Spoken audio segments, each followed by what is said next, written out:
ಮುಂದಿನ ಲಿಸ್ಟ್ ನೋಡೋದಾದ್ರೆ ಯಶವಂತ ರಾಯಗೌಡ ಪಾಟೀಲ್. ಯಶವಂತ ರಾಯಗೌಡ ಪಾಟೀಲ್ ಹಿರಿಯರಿದ್ದಾರೆ. ಸೊ ಇವರು ಕೂಡ ಸಚಿವರು ಆಗಬೇಕು ಅನ್ನೋ ಒಂದು ಲಾಬಿಯನ್ನು ಮಾಡ್ತಾ ಇದ್ದಾರೆ. ಅದೇ ರೀತಿ ಅಭಯ್ ಪ್ರಸಾದ್ ಹುಬ್ಳಿ ಧಾರವಾಡ ಪೂರ್ವ ಕ್ಷೇತ್ರದಿಂದ ದಲಿತ ಲೀಡರು. ಅಭಯ್ ಪ್ರಸಾದ್ಗೆ ಅವಕಾಶ ಮಾಡಿಕೊಡಿ, ಹುಬ್ಳಿ ಧಾರವಾಡದಲ್ಲಿ ಕಾಂಗ್ರೆಸ್ ಮತ್ತಷ್ಟು ಪ್ರಬಲ ಆಗಬೇಕು ಅಂದರೆ ಅಭಯ್ ಪ್ರಸಾದ್ಗೆ ಅವಕಾಶ ಕೊಡಿ ಅನ್ನೋ ಲೆಕ್ಕಾಚಾರ ಇದೆ. ಕೆಲ ದಿನಗಳಿಂದ ಅಂದರೆ ಒಂದು ತಿಂಗಳಿಂದ ಇವ್ರ ಪರ ಸಾಕಷ್ಟು ಪರವಾಗಿ ಪ್ರತಿಭಟನೆಗಳು ಕೂಡ ಆಗ್ತಾ ಇತ್ತು. ಅಭಯ್ ಪ್ರಸಾದ್ ಪರ ದೊಡ್ಡ ಮಟ್ಟದಲ್ಲಿ ಲಾಬಿ ಆಗ್ತಾ ಇದೆ. ಕಾರ್ಯಕರ್ತರು ಇವ್ರಿಗೊಂದು ಅವಕಾಶ ಕೊಡಿ ಅನ್ನೋ ಪ್ರತಿಭಟನೆಗಳು ಜಾಸ್ತಿ ಆಗ್ತಾ ಇತ್ತು. ಸಾಕಷ್ಟು ಲಾಬಿ ಕೂಡ ಆಗ್ತಾ ಇದೆ. ದಲಿತ ನಾಯಕರು ಆ ಭಾಗದಲ್ಲಿ ದಲಿತ ನಾಯಕರಿಗೆ ಅವಕಾಶ ಕೊಡಿ, ಬರೀ ಸೌತಲ್ಲಿ ಅವಕಾಶ ಕೊಡ್ತಾರೆ ನೀವು, ಹುಬ್ಳಿ ಧಾರವಾಡದಲ್ಲಿರ್ತಕ್ಕಂಥ ನಾಯಕರಿಗೆ ಅವಕಾಶ ಕೊಡಿ ಅನ್ನೋ ಒಂದು ಕೂಗು ಕೇಳಿ ಬರ್ತಾ ಇದೆ. ಅಭಯ್ ಪ್ರಸಾದ್ ಆ ಒಂದು ಕೂಗಲ್ಲಿ ಸಕ್ಸಸ್ ಆಗ್ತಾರ ಅಂತ. ಇನ್ನು ನೋಡೋಣ, ನಾರಾಯಣ ಸ್ವಾಮಿ ಬಂಗಾರಪೇಟೆ ಶಾಸಕರು, ಅಲ್ಲಿ ಕೋಲಾರ ಅಂತ ತಪ್ಪಿದೆ, ಬಂಗಾರಪೇಟೆಯ ಶಾಸಕರು ಎಸ್ ಎನ್ ನಾರಾಯಣ ಸ್ವಾಮಿ. ಸೊ ಇವರು ಕೂಡ ಹಿರಿಯ ಶಾಸಕರು. ಕೋಲಾರ ಭಾಗಕ್ಕೆ ಸಚಿವ ಸ್ಥಾನ ಕೊಡಬೇಕು ಅನ್ನೋ ಕೂಗಿದೆ. ಯಾರು ಕೂಡ ಇದ್ರಿಗೂ ಕೂಡ ಸಚಿವ ಸ್ಥಾನ ಕೊಟ್ಟಿಲ್ಲ, ಕಳೆದ ಬಾರಿಯಲ್ಲೂ ಕೂಡ ಕೊಟ್ಟಿರಲಿಲ್ಲ 3 ವರ್ಷದಲ್ಲಿ.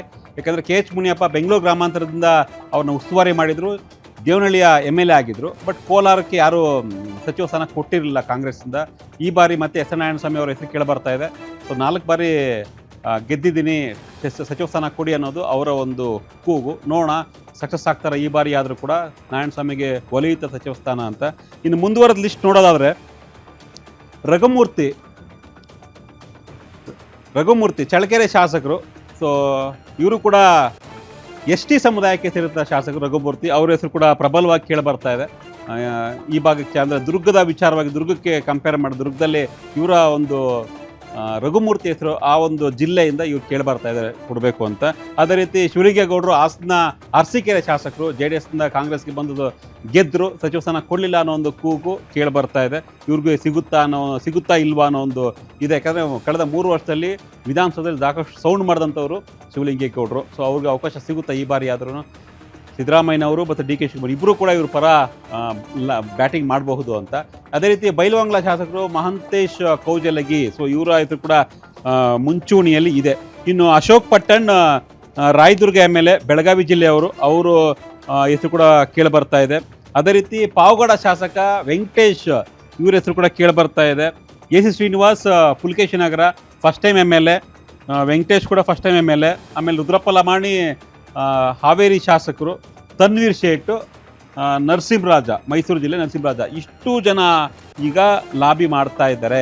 ಸೊ ದೊಡ್ಡ ಮಟ್ಟದಲ್ಲಿ ಅಂದರೆ ಫಸ್ಟ್ ಟೈಮ್ MLAಗಳು ತುಂಬ ಜನ ಇದ್ದಾರೆ ಇದರಲ್ಲಿ. ನೋಡೋಣ ಯಾರು ಒಲಿಯುತ್ತೆ ಅಂತ. 20 ಮಂದಿಗೆ ಮಾತ್ರ ಅವಕಾಶ ಇದೆ, 40 ಮಂದಿ ಲಿಸ್ಟಲ್ಲಿ ಲಾಬಿ ಮಾಡ್ತಾ ಇದ್ದಾರೆ. ಇವಾಗ ಮತ್ತಷ್ಟು ಮಾಹಿತಿಯನ್ನು ಪಡ್ಕೊಳ್ತಾ ವಿಶ್ಲೇಷಣೆ ಮಾಡೋಣ. ನಮ್ಮ political bureau head Maruti Pavagada ಈಗ ಲೈವ್ನಲ್ಲಿ ಜಾಯಿನ್ ಆಗ್ತಾ ಇದ್ದಾರೆ. ಮಾರುತಿ, ಜುಲೈ 8 ಅಥವಾ 9ನೇ ತಾರೀಕು ಆಗಬಹುದು ಅಂತ ಹೇಳಿದ್ದೀರಾ, ಅಂದರೆ ಫಿಕ್ಸ್ ಆಗಬಹುದು, ಮುಹೂರ್ತ ಫಿಕ್ಸ್ ಆಗುತ್ತೆ, ನೆಕ್ಸ್ಟ್ ಸಚಿವ ಸಂಪುಟ ವಿಸ್ತರಣೆ ಆಗುತ್ತೆ ಅಂತ. 20 ಸಚಿವರನ್ನು ನಾವು ಇನ್ನು ನೇಮಕ ಮಾಡ್ಬೋದು, ಆಯ್ಕೆ ಮಾಡ್ಬೋದು, ಅಷ್ಟು ಖಾಲಿ ಇದೆ. ಸೊ ಲಾಬಿ ಅಂದರೆ ಲಿಸ್ಟ್ ನೋಡಿದ್ರೆ ಆಂಜನೇಯನ ಬಾಲದ ಥರ ಜಾಸ್ತಿ ಇದೆ. 40, 42, 50 ಜನ ಫುಲ್ ಲಾಬಿ ಮಾಡ್ತಾನೆ ಇದ್ದಾರೆ. ಸೊ ನೀವು ಕೊಟ್ಟಿರೋ ಲಿಸ್ಟೇ ಇದು. ಒಂದು 40 ಜನ ಲಿಸ್ಟು ಹೇಳಿದ್ದಾಯ್ತು ಈಗ. ಸೊ ಯಂಗ್ ಎನರ್ಜೆಟಿಕ್ ಹೊಸಬ್ರಿಗೆ ಅವಕಾಶ ಕೊಡಬೇಕು ಅನ್ನೋ ಲೆಕ್ಕಾಚಾರದಲ್ಲಿ ಹಿಂದೆ ಕೂಡ ಹೆಸರು ಕೇಳಿ ಬಂದಿತ್ತು, DK ಶಿವಕುಮಾರ್ ಸಂಪುಟದಲ್ಲಿ ಹೊಸಬ್ರು ಇರಬೇಕು ಅಂತ. ಬಟ್ ಈಗಿರ್ತಕ್ಕಂಥ ಲಿಸ್ಟ್ನಲ್ಲಿ ಯತೀಂದ್ರ ಸಿದ್ದರಾಮಯ್ಯ ಬಿಟ್ಟರೆ ಎಲ್ಲರೂ ಕೂಡ ಹಳಬ್ರೆ ಹಿರಿಯರೇ ಇದ್ದಾರೆ. ಸೊ ಸೆಕೆಂಡ್ ಲಿಸ್ಟ್ನಲ್ಲಿ ನೀವು ಕೊಟ್ಟಂತಹ ಲಿಸ್ಟ್ನಲ್ಲಿ ಹೊಸಬ್ರಿಗೆ ಅವಕಾಶ ಸಿಗುತ್ತಾ? ಸತೀಶ್, ಮೊದಲ ಬಾರಿಗೆ ಆದಂತಹ 13 ಸಚಿವರು ಕೂಡ ಶಾಸಕರಾಗಿ ಮೊನ್ನೆ ಸಚಿವರಾಗಿ ಪ್ರಮಾಣ ವಚನ ಸ್ವೀಕಾರ ಮಾಡಿದಂತವರು ಯಾರು ಕೂಡ ಸಿದ್ದರಾಮಯ್ಯ ಮತ್ತೆ DK ಕೊಟ್ಟಂತಹ ಹೆಸರುಗಳನ್ನ ಅಂತಿಮ ಮಾಡಿಲ್ಲ. ಕಾಂಗ್ರೆಸ್ ಹೈಕಮಾಂಡ್ ತಮ್ಮ ವಿವೇಚನಾ ಆಧರಿಸಿ ಯಾರೆಲ್ಲ ಸಂಪುಟದಲ್ಲಿದ್ರೆ ಸಂಪುಟ ಸ್ಟ್ರಾಂಗ್ ಆಗಿರುತ್ತೆ ಅನ್ನುವಂತ ಒಂದು ಲೆಕ್ಕಾಚಾರವನ್ನು ಹಾಕಿ ಮೊದಲನೇ ಬಾರಿಗೆ ಮುಖ್ಯಮಂತ್ರಿಗಳ ಜೊತೆಗೆ 13 ಜನ ಶಾಸಕರನ್ನ ಸಚಿವರನ್ನಾಗಿ ಮಾಡಿದೆ. ಇನ್ನು ಉಳಿದಿರುವಂತಹ 20 ಸ್ಥಾನಗಳಿಗೆ ಬಹಳಷ್ಟು ದೊಡ್ಡ ಮಟ್ಟದ ಒಂದು ಲಾಬಿ ಆಗ್ತಾ ಇದೆ. ಯಾಕಂತ ಹೇಳಿದ್ರೆ ಕಾಂಗ್ರೆಸ್ ಅಲ್ಲಿ ಬಹುತೇಕರು ಎಲ್ಲರೂ ಕೂಡ ಸೀನಿಯರ್ಗಳೇ, 2 ಬಾರಿ ಗೆದ್ದಿರುವಂತವ್ರು, 3 ಬಾರಿ ಗೆದ್ದಿರುವಂತವ್ರು, 4, 5 ಬಾರಿ ಗೆದ್ದಿರುವಂತವ್ರು ಕೂಡ ಒಮ್ಮೆನೂ ಸಚಿವರು ಆಗಿಲ್ಲ ಅನ್ನುವಂತ ಒಂದು ಆಸೆಯನ್ನು ವ್ಯಕ್ತಪಡಿಸ್ತಾ ಇದ್ದಾರೆ. ಈ ಬಾರಿ ಶತಾಯಗತಾಯ ನಾವು ಸಚಿವರು ಆಗ್ಲೇಬೇಕು ಅನ್ನುವಂತ ಒಂದು ರೀತಿಯಲ್ಲಿ ಒಂದು ಕಡೆ ಮುಖ್ಯಮಂತ್ರಿ DK ಶಿವಕುಮಾರ್, ಮತ್ತೊಂದು ಕಡೆ ಮಾಜಿ ಮುಖ್ಯಮಂತ್ರಿ ಸಿದ್ದರಾಮಯ್ಯ ಅವರ ನಿವಾಸದ ಕಡೆ ರೌಂಡ್ಸ್ ಆಗ್ತಾ ಇದ್ದಾರೆ. ಜೊತೆಗೆ ಕಾಂಗ್ರೆಸ್ ಹೈಕಮಾಂಡ್ಗೆ DK ಶಿವಕುಮಾರ್ ಅವ್ರಿಗೆ ಈ ಕ್ಯಾಬಿನೆಟ್ ಬಹಳಷ್ಟು ಮುಖ್ಯ. ಯಾಕಂತ ಹೇಳಿದ್ರೆ ಡಿ ಕೆ ಶಿವಕುಮಾರ್ ಅವರ ಲೆಕ್ಕಾಚಾರ ಕೇವಲ 2 ವರ್ಷಗಳ ಮುಖ್ಯಮಂತ್ರಿ ಆಗೋದಲ್ಲ. 2028 ಕೂಡ ಮತ್ತೆ ರಾಜ್ಯದಲ್ಲಿ ಕಾಂಗ್ರೆಸ್ ಅಧಿಕಾರಕ್ಕೆ ತರಬೇಕು, ಮತ್ತೆ ನಾನು ಮುಖ್ಯಮಂತ್ರಿ ಆಗ್ಬೇಕು ಅನ್ನುವಂತ ಒಂದು ಆಸೆಯನ್ನ ಪದೇ ಪದೇ ಹೇಳ್ತಾ ಇದ್ದಾರೆ. ಹೀಗಾಗಿ ಪಕ್ಷ ಒಂದ್ ಕಡೆ ಸಂಘಟನೆ, ಪಕ್ಷ ಸಂಘಟನೆ, ಮತ್ತೊಂದ್ ಕಡೆ ಸರ್ಕಾರ ಇನ್ನಷ್ಟು ಸದೃಢವಾಗ್ಬೇಕು ಅನ್ನೋದಾದ್ರೆ, ಇಲಾಖೆಗಳು ಇನ್ನಷ್ಟು ಚುರುಕಾಗಿ ಕೆಲಸ ಮಾಡ್ಬೇಕು ಅನ್ನೋದಾದ್ರೆ, ಯುವಕರಿಗೆ ಅವಕಾಶಗಳು ಸಿಗಬೇಕು ಅನ್ನುವಂತ ಒಂದು ನಿಲುವು ಕಾಂಗ್ರೆಸ್ ಹೈಕಮಾಂಡ್, ಅದೇ ರೀತಿ ಡಿ ಕೆ ಶಿವಕುಮಾರ್ ಅವ್ರದ್ದು ಕೂಡ. ಈ ನೆಲೆಯಲ್ಲೇ ಅಳೆದು ತೂಗಿ ಈ ಬಾರಿ ಲೆಕ್ಕಾಚಾರಗಳು ಆಗ್ತಾ ಇದಾವೆ. ಸಹಜವಾಗಿ ಕೋಲಾರ ಚಿಕ್ಕಬಳ್ಳಾಪುರದಿಂದ ಬೀದರ್ವರೆಗೂ ಕೂಡ ಹಲವು ಆಕಾಂಕ್ಷಿಗಳಿದ್ದಾರೆ. ಚಾಮರಾಜನಗರದಿಂದ ಬೆಳಗಾವಿವರೆಗೂ ಕೂಡ ಪ್ರತಿ ಜಿಲ್ಲೆಯಲ್ಲೂ ಕೂಡ ಒಬ್ಬರಲ್ಲ, ಇಬ್ಬರಲ್ಲ, 3-4 ಜನ ಆಕಾಂಕ್ಷಿಗಳು ಇದ್ದೇ ಇದ್ದಾರೆ. ಒಂದು ಕಡೆ ಜಿಲ್ಲಾವಾರು ಪ್ರಾತಿನಿಧ್ಯ ಕೊಡಬೇಕು, ಮತ್ತೊಂದ್ ಕಡೆ ಜಾತಿವಾರು ಪ್ರಾತಿನಿಧ್ಯ ಕೊಡಬೇಕು, ಮತ್ತೊಂದ್ ಕಡೆ ಸೀನಿಯಾರಿಟಿಯನ್ನು ಕೂಡ ಸೀನಿಯರ್ಗಳನ್ನು ಕೂಡ ಪರಿಗಣಿಸಬೇಕು, ಜೊತೆಗೆ ಯುವಕರಿಗೆ ಹೆಚ್ಚು ಹೆಚ್ಚು ಅವಕಾಶಗಳು ಕೊಡಬೇಕು. ಹೀಗಾಗಿ ಇಷ್ಟೆಲ್ಲ ಸರ್ಕಸ್ ನಡುವೆ ಮುಖ್ಯಮಂತ್ರಿ ಡಿ ಕೆ ಶಿವಕುಮಾರ್ ಅವರು ಒಂದಷ್ಟು ಯುವಕರಿಗೆ ಹೆಚ್ಚು ಅವಕಾಶಗಳು ಕೊಟ್ಟಿದ್ದಾದ್ರೆ ಪಕ್ಷಕ್ಕೆ ಇನ್ನು 20-25 ವರ್ಷ 30 ವರ್ಷಗಳ ಕಾಲ ಅವರು ಬೇಕಾಗ್ತಾರೆ ಅನ್ನುವಂತ ಒಂದು ಲೆಕ್ಕಾಚಾರ. ಯಾಕಂತ ಹೇಳಿದ್ರೆ ಬಂಗಾರಪ್ಪ, ವೀರಪ್ಪ ಮೊಯ್ಲಿ ಅವರು ಇದ್ದಾಗ ಯುವಕರಿಗೆ ಹೆಚ್ಚು ಅವಕಾಶಗಳು ಸಿಕ್ಕಿದ್ರಿಂದ ಇವತ್ತು ಡಿ ಕೆ ಶಿವಕುಮಾರ್ ಸೇರಿದಂತೆ ಹಲವು ಹಿರಿಯ ನಾಯಕರು ಕೂಡ ರಾಜಕಾರಣ ಮಾಡೋದಕ್ಕೆ ಸಾಧ್ಯ ಆಗ್ತಾ ಇದೆ. ಈ ಹಿನ್ನೆಲೆಯಲ್ಲಿ ಯುವಕರಿಗೆ ಹೆಚ್ಚು ಹೆಚ್ಚು ಅವಕಾಶಗಳು ಕೊಡಬೇಕು ಅನ್ನುವಂತ ಒಂದು ಲೆಕ್ಕಾಚಾರ ಕಾಂಗ್ರೆಸ್ ಹೈಕಮಾಂಡ್ ಇದೆ. ಅದೇ ರೀತಿ ಮುಖ್ಯಮಂತ್ರಿ ಡಿ ಕೆ ಶಿವಕುಮಾರ್ ಅವ್ರದ್ದು ಕೂಡ ಇದೆ. ಈ ಹಿನ್ನೆಲೆಯಲ್ಲಿ ಸುಮಾರು ಇರುವಂತಹ 20 ಸ್ಥಾನಗಳ ಪೈಕಿ 20 ಸ್ಥಾನಗಳನ್ನ ತುಂಬೋದಕ್ಕೆ ಆಗೋದಿಲ್ಲ.